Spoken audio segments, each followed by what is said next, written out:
రంగారెడ్డి జిల్లా రేపు జరగనున్న పోలింగ్ కోసం ఎన్నికల సామాగ్రిని ఆయా పోలింగ్ కేంద్రాలకు అధికారులు పంపిణీ చేసేందుకు రాజేంద్రనగర్ వెటర్నరీ కళాశాల మైదానంలో ఏర్పాటు చేశారు. ఈవీఎంలు తీసుకెళ్లేందుకు పోలింగ్ సిబ్బంది డిస్ట్రిబ్యూషన్ సెంటర్లకు చేరుకున్నారు. పోలింగ్ బూత్ల వారీగా సెక్టార్ల వారీగా విభజించి ఈవీఎంల సామాగ్రి పంపిణీ కేంద్రాల్లో పోలింగ్ అధికారులు అందజేశారు.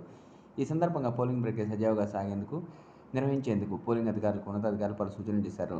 విధులను నిబద్ధతతో నిర్వహించాలని, ఎటువంటి పొరపాట్లు తావలేకుండా పోలింగ్ ప్రక్రియ నిర్వహించాలని కలెక్టర్కు సూచించారు.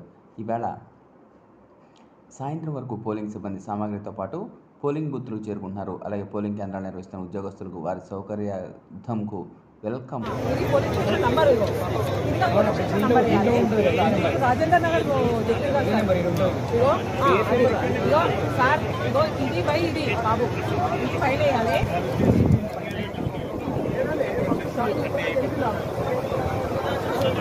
ఇక్కడ